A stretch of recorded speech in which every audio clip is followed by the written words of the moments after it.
Eh, untuk subuh ini apa yang kita bahas tentang Muharram ya. Ada apa dengan Muharram? Oh ya, seperti biasa ya, untuk subuh ini kajian subuh ini kita awali dulu ya dengan membuka Quran kita, ya membaca Quran kita.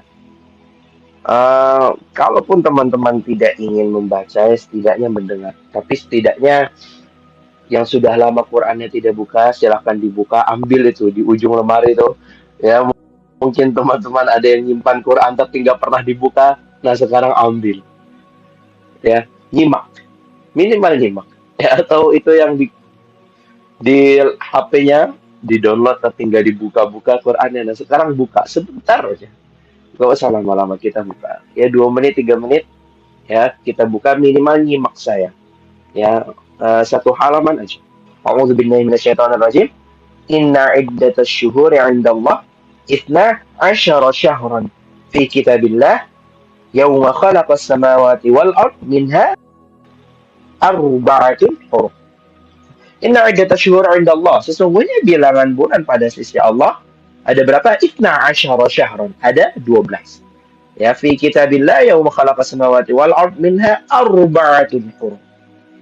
Ya, dalam ketetapan Allah waktu dia menciptakan langit dan bumi, nah minha di antaranya ada 4 bulan haram. Arba'atun haram. Ada 4 bulan haram.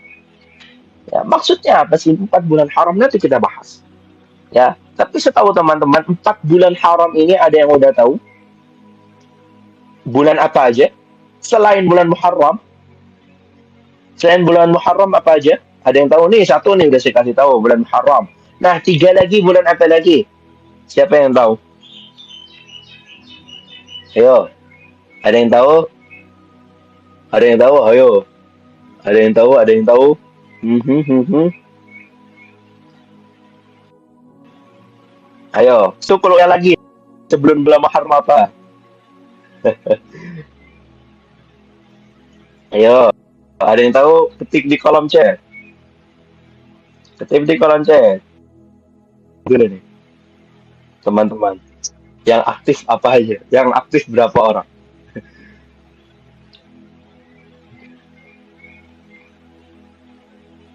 Zulqa'dah, Zulhijjah, Rajab, Zulqa'dah, Zulhijjah, Zulhijjah. 4. Satu lagi ada yang belum tersebut. Oh iya, Muharram ya. Ya. Berarti apa? Muharram, Zulqa'dah, Zulhijjah, Rajab. Ya, itu 4 bulan haram. Nah, dan sekarang kita ada di bulan apa? Bulan Muharram. Ya, ini kita bahas di bulan Muharram dulu. Ya, bulan Muharram. Ini salah satunya kita yang sekarang kita ada di bulan Muharram. Ustaz, kok disebutnya haram? Maksudnya apa? Haram itu kan bukannya, coba teman-teman, haram itu yang teman-teman ketahui apa sih? Arti dari haram itu? Ya, yang masyhur di telinga teman-teman aja, haram itu apa sih? Ini haram. Nah, ini bulan haram. Itu maksudnya apa sih? Asal katanya berarti haram itu apa? Gak boleh. Larangan. Bener kan? Terlarang. Ini memang asal katanya gitu betul. Ya. Asal kata haram itu terlarang. Ya. Nah, tapi dalam konteks tempat dan waktu, ingat itu, dalam tempat dan waktu, konteksnya kalau kita berbicara tempat dan waktu, itu maknanya bergeser. Menjadi apa? Menjadi mulia, menjadi suci. Contoh, Masjidil Haram. Ya berarti artinya apa? Masjid yang suci. Ya, bulan-bulan haram artinya bulan-bulan yang mulia. Ya itu kalau kita membahas konteks tempat dan waktu. Ya karena tempat dan waktu itu punya kehormatan khusus tadi. Seperti Masjidil Haram dan bulan-bulan haram. Itu punya kehormatan khusus. Ya tapi kalau dalam konteks kita membahas hukum syariat, ya misal makanan haram atau perbuatan-perbuatan haram, ya itu jelas asal katanya apa? Larangan. Karena memang Allah melarang, terlarang. Ya, memang mengharamkan untuk melakukannya. Jika dilanggar hukumnya apa? Berdosa. Ya, jadi ada dua konteks di sini ya. Tadi ketika kita berbicara tempat dan waktu, ya karena punya kehormatan khusus, keistimewaan khusus, maknanya jadi mulia atau suci. Tapi kalau dalam konteks asal katanya hukum syariat memang terlarang. Ya, nah, makanya di bulan Muharram ini, selain bulan itu memang memiliki kehormatan, ya bulan yang haram, bulan yang suci, ya. Tapi karena juga memang ada larangan-larangan khusus di dalam bulan-bulan haram itu 4 bulan itu. Ada larangan-larangan khususnya. Makanya asal katanya apa terlarang. Nah, memang ada larangan-larangan khusus di dalam 4 bulan haram itu.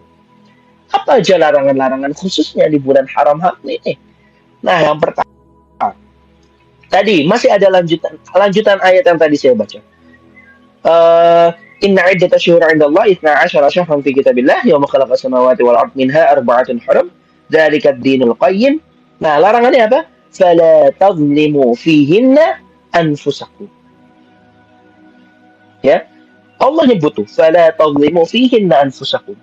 Jangan kamu menzalimi dirimu. Ya, fihinna di dalam bulan-bulan itu. Ya, jadi pesan ini bukan larangan buat berbuat dosa aja. Apapun bulannya kita tetap dilarang kan untuk berbuat dosa apapun bulannya.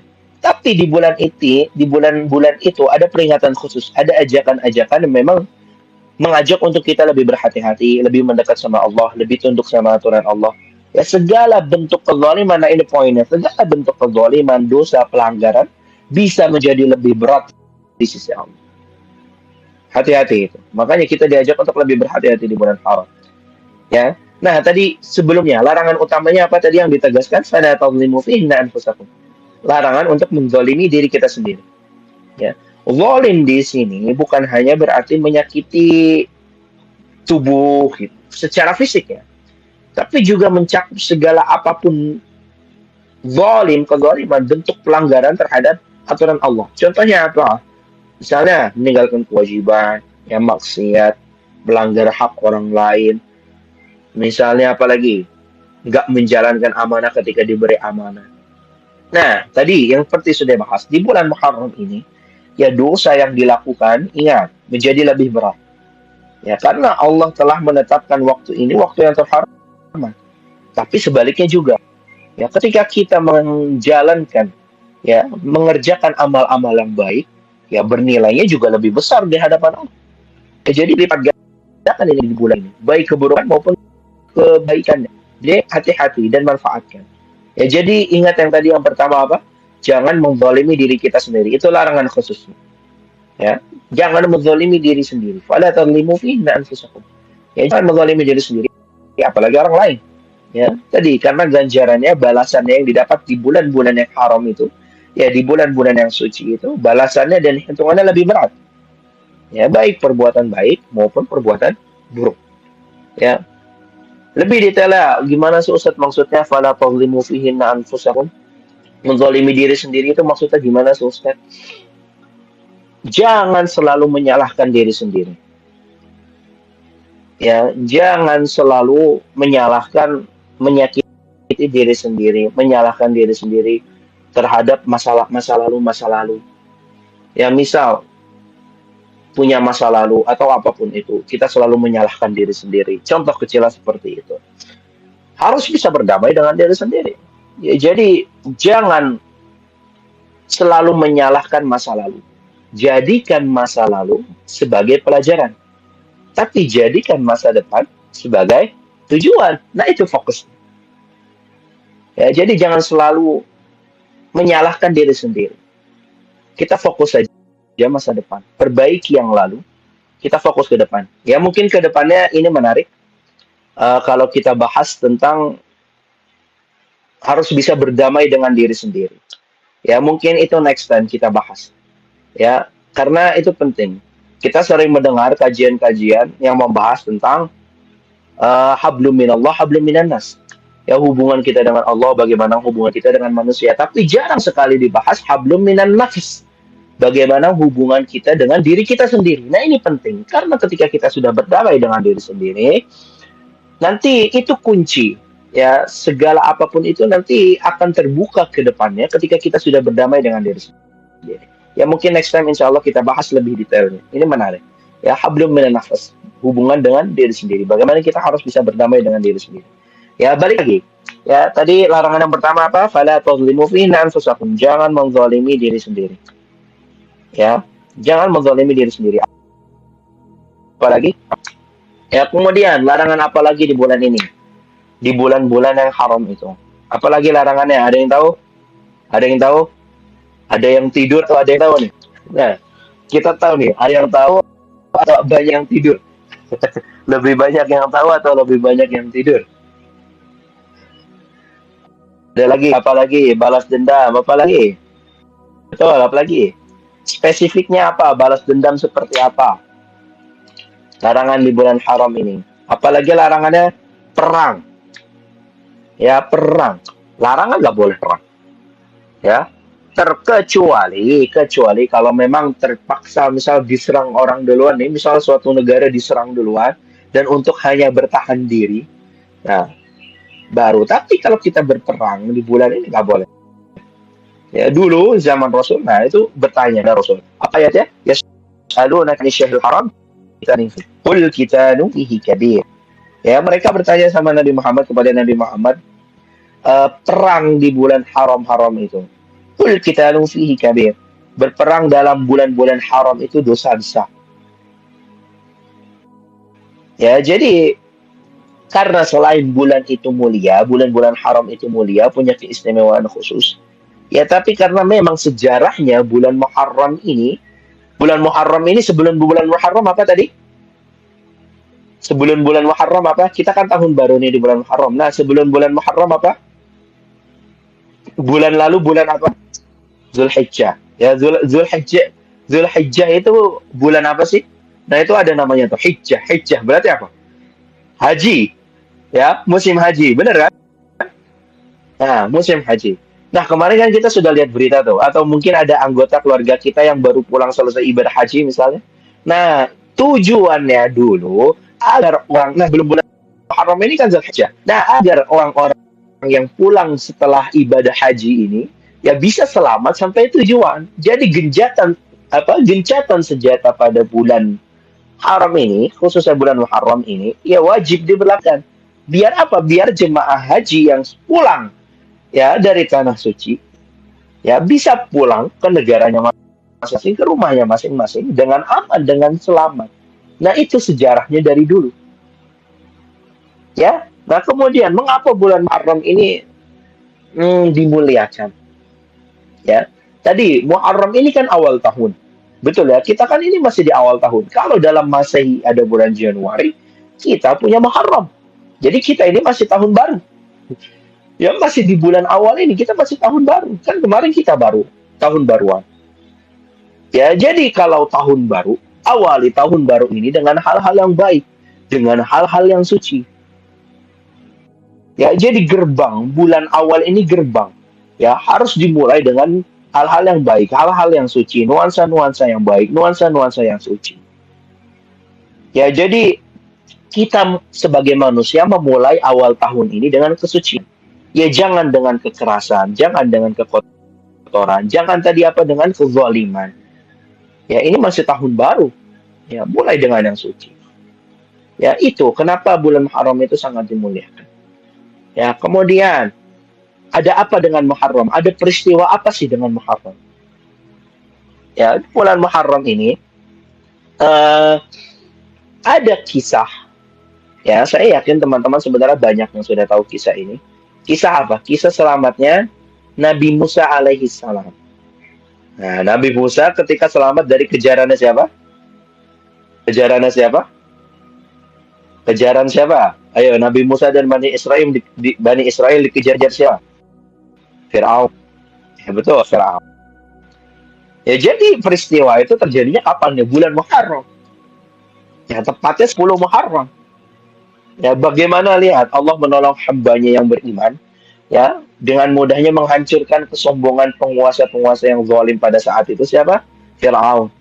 Ya, Bani Israel itu kan hidupnya dalam tekanan, penindasan, ya di bawah kekuasaannya Fir'aun.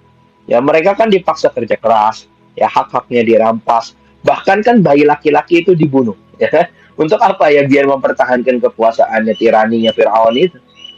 Ya, Nabi Musa kemudian kan diutus oleh Allah sebagai rasul. Ya, untuk apa ya? Sebagai pembawa pesan, sebagai pembawa risalah.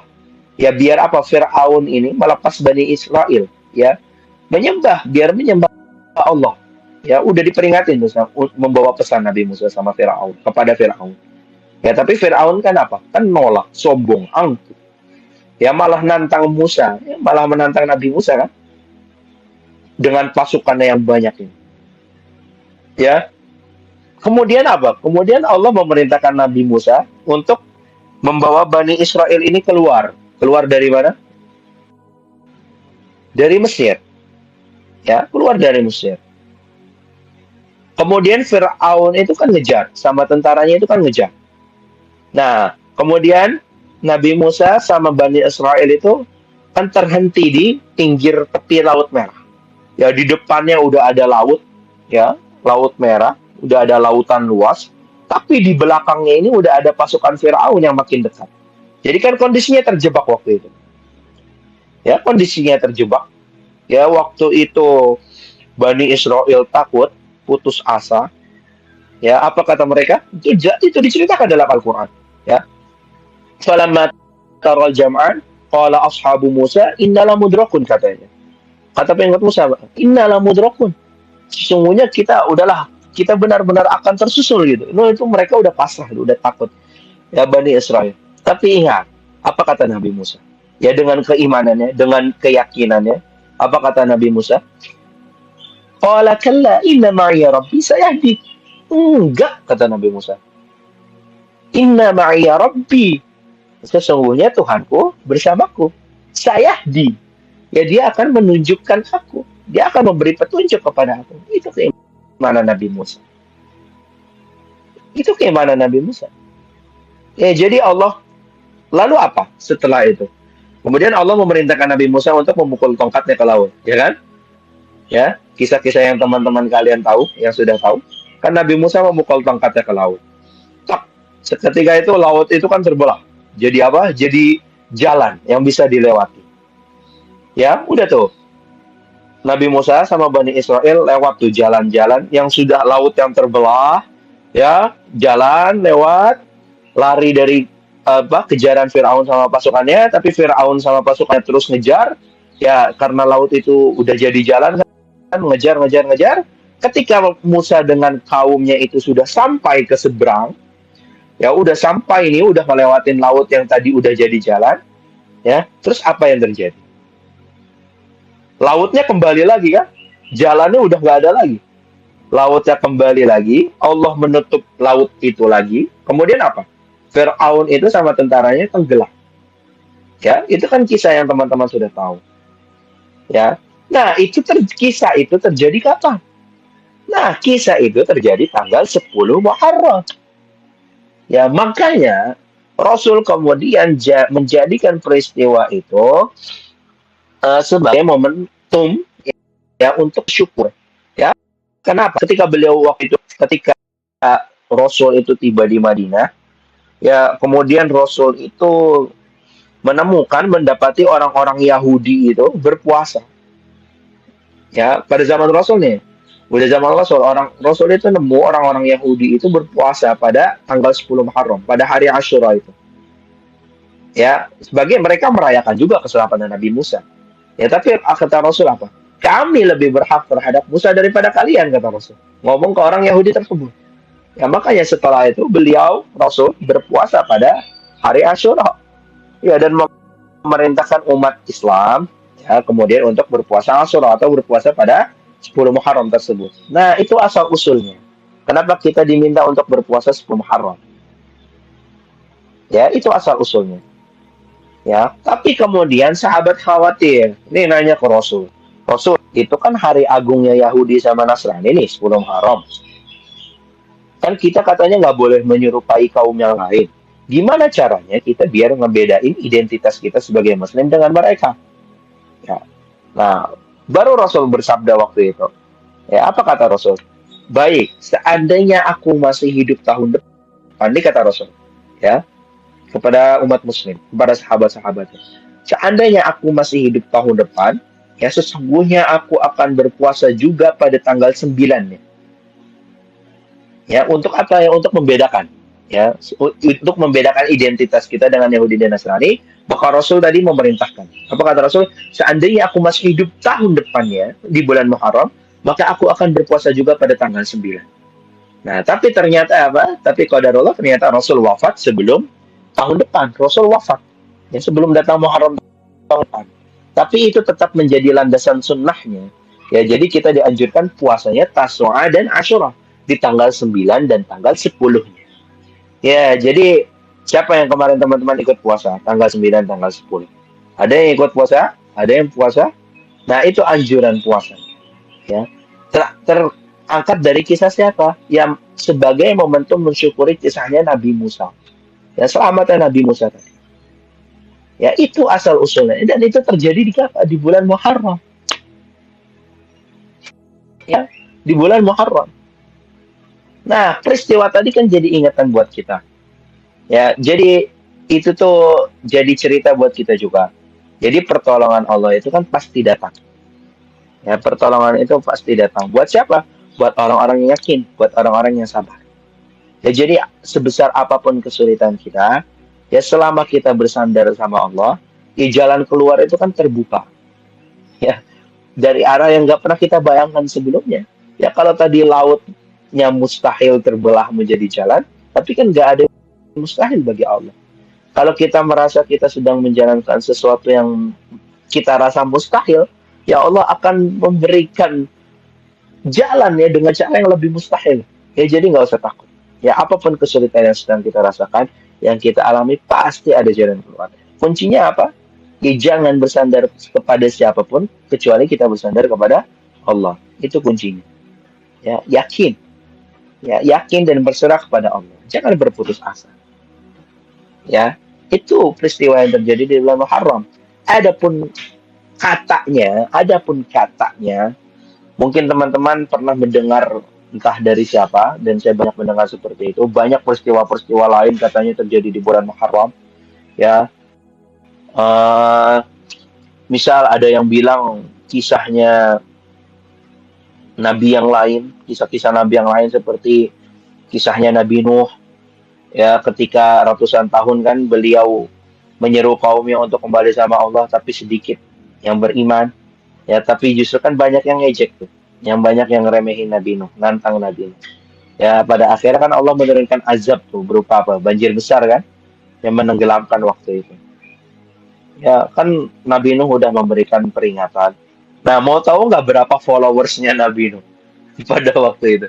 Ratusan tahun Nabi Nuh dakwah, followersnya berapa? Ada yang tahu nggak? Umatnya Nabi Nuh pada waktu itu berapa? Followersnya berapa? Ada yang tahu nggak? Pengikutnya Nabi Nuh itu ratusan tahun Nabi Nuh dakwah itu pengikutnya cuma 70, sekitar 70 sampai 80 orang. Itu kalau di Instagram nggak mungkin checklist biru ya kan? Banyakan followers RMC gitu. Mungkin banyakan followers Instagram kalian. Itu dulu Nabi Nuh dakwah pengikutnya hanya 70, 80 orang. Ya. Tapi buktinya apa kan Allah yang menyelamatkan waktu itu. Ya, dari banjir. Nah, lagi-lagi pesannya apa? Pertolongan Allah itu kan datang bagi orang-orang yang beriman. Nah, terus ada kisah-kisah lain yang terjadi di bulan Muharram. Misalnya, kisahnya Nabi Ibrahim yang selamat dari kobaran api itu, apinya menjadi dingin.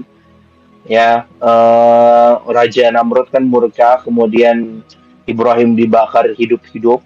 Ya, qulna ya naru kuni bardaw wa salaman ala Ibrahim. Tapi apinya jadi dingin. Ya, kemudian ada lagi kisah Nabi Adam yang diterima taubatnya, kemudian Nabi Yunus dikeluarkan dari perut ikan, kemudian Nabi Yusuf keluar dari penjara, kemudian apa lagi? Nabi Ayub yang katanya penyakit kulitnya disembuhkan oleh Allah, banyak yang bilang katanya itu terjadi di bulan Muharram. Nah, ini perlu dipertegas teman-teman, ya. Dalil yang sahih, yang peristiwa yang terjadi di bulan Muharram hanya kisah Nabi Musa. Ya, hanya kisah Nabi Musa yang tadi. Ya, adapun kisah-kisah nabi yang lain seperti Nabi Nuh, ya ataupun nabi-nabi yang lain itu tetap wajib kita imani ceritanya, kebenaran ceritanya itu wajib tetap kita imani kebenarannya. Tapi tepat terjadinya kapan, Ya banyak yang bilang Muharram, ya banyak yang bilang itu terjadi 10 Muharram juga. Nah, itu perlu dipertanyakan sumber. Karena saya tidak menemukan sumber yang jelas, ya bahkan sumbernya itu dhaif, sumbernya itu banyak yang palsu kalau memang itu benar terjadi di bulan Muharram. Ya. Yang dalilnya jelas, yang memang terjadi di bulan Muharram, yang tadi akhirnya dijadikan landasan sunnah kalau kita berpuasa di Yaum Ashura, yaitu hanya kisah Nabi Musa. Ya, adapun kisah-kisah Nabi yang lain, tetap kita imani ceritanya bahwa itu cerita yang benar. Tapi kapan cerita itu terjadi, wallahu a'lam. Ya, bukan terjadi di bulan Muharram. Ya, jadi kalau teman-teman nanti misal ada yang dengar, ya tadi saya bilang mungkin teman-teman dengar cerita-cerita itu katanya terjadi di bulan Muharram juga. Ya ingat, dalil yang sahih yang memang terjadi di bulan Muharram hanya ceritanya Nabi Musa. Ya, ada pun cerita-cerita nabi-nabi yang lain, ya tidak ada dalil yang memang benar-benar menceritakan bahwa itu terjadi di bulan Muharram. Ya, hanya ceritanya Nabi Musa. Baik, dapat dipahami, teman-teman? Ya, ini harus clear. Ya, saya nggak mau simpang siur. Ya, sumbernya harus jelas. Ya, jadi kalau katanya, nah tanyakan sumber. Ya, kalau bilang banyak terjadi kisah-kisah di bulan Muharram, tapi sumber yang jelas hanya kisahnya Nabi Musa. Kisah Nabi ya, khususnya kisah-kisah Nabi ya. Ya, kapan ada pun kisah Nabi Musa seperti Karbala, itu terjadi sebelum Muharram juga. Ya, tapi kisah-kisah Nabi, ya, yang sumbernya memang jelas, hanya kisahnya Nabi Musa. Kisah-kisah Nabi yang lain banyak sumber-sumber yang dhaif, sumber-sumber yang lemah, bahkan sumber-sumbernya palsu. Ya, semoga bisa paham. Ya wallahu a'lam. Ya kalau saya salah, ya semoga Allah ampuni. Ya, jadi kesimpulannya apa? Ya, ini langsung kesimpulannya. Ya sekian banyak yang cerita yang tadi kita ambil hikmahnya nggak apa-apa. Ya kita ambil hikmahnya. Kita ulang bareng-bareng. Yang pertama tadi apa? Larangan di bulan Muharram ini. Ada apa dengan Muharram ini? Ya, tadi yang pertama apa? Bulan Muharram ini bulan yang suci, bulan yang penuh kemuliaan. Segala perlakuan apapun, ya baik kebaikan maupun keburukan, timbangannya lebih berat. Ya, jadi manfaatkan sebaik mungkin dengan melakukan hal-hal baik, tapi harus lebih berhati-hati. Ya, ketika melakukan keburukan. Ya, karena balasannya berkali lipat, lebih berat. Tadi larangan yang pertama apa? Jangan fala tadlimu fihi anfusakum. Jangan zalimi diri sendiri. Ya. Kemudian tadi apa? Awali tahun-tahun baru ini, kita tahun baru ini awali dengan hal-hal yang baik. Ya, dengan hal-hal yang suci. Ya, jangan kotori awal tahun ini dengan perbuatan-perbuatan yang kotor, perbuatan-perbuatan yang zalim. Ya, yang merusak, yang akibatnya merusak ya kepada diri kita sendiri khususnya. Nah, yang paling penting juga ya dari hikmah yang tadi kita ambil, ya cerita-cerita tadi yang kita ambil, cerita-cerita Nabi, ya poinnya, hikmahnya yang bisa kita ambil apa? Poinnya kita harus yakin. Ya, apapun masalah kita, pasti ada jalan keluarnya. Pasti ada jalan keluarnya. Apapun pertanyaan-pertanyaan kita di dalam hidup ini, misalnya yang belum terjawab, pasti ada jawaban. Apapun masalahnya, pasti ada jalan keluar. Apapun persoalannya pasti ada jawaban. Kuncinya apa? Yakin sama Allah. Ya, bersandarnya sama Allah. Jangan sama orang lain, jangan siapapun itu. Curhatnya kepada Allah, jangan kebanyakan curhat sama manusia. Ya, berdoa sama Allah. Sisanya pasrahkan sama Allah. Tugas kita hanya berikhtiar, sisanya pasrahkan sama Allah. Ya, semua jawaban-jawaban, semua pertolongan-pertolongan, ya pasti akan datang dari arah yang tak kita sangka-sangka. Kuncinya apa tadi? Yakin dan pasrah sama Allah. Ya. Kalau menurut kita itu mustahil, tidak ada yang mustahil bagi Allah. Allah akan menjawab itu semua dengan cara yang lebih mustahil. Ya. Balik lagi sekali lagi kuncinya apa? Yakin dan pasrah sama Allah. Ya. Wallahu a'lam bishawab. Baik. Astaghfirullahaladzim, astaghfirullahaladzim, astaghfirullahaladzim. Alhamdulillah rabbil alamin. حمدا شاكرين حمدا دائما الحمد يوافي نعمه ويكافي مزيده يا ربنا لك الحمد كما ينبغي لجلال وجهك الكريم وعظيم سلطانك اللهم صل على سيدنا محمد وعلى آل سيدنا محمد. اللهم اغفر لنا ولوالدينا وارحمهما كما ربيانا صغارا. اللهم إنا نسألك السلامة في الدين وعافية في الجسد وزيادة في العلم وبركة في الرزق وتوبة قبل الموت ورحمة عند الموت ومغفرة بعد الموت. اللهم هون علينا في سكرات الموت ونجاة من النار والعفو عند الحساب. اللهم إنا نسألك رضاك والجنة ونعوذ بك من سخطك والنار. اللهم إنك عفو كريم تحب العفو فاعف عنا يا كريم.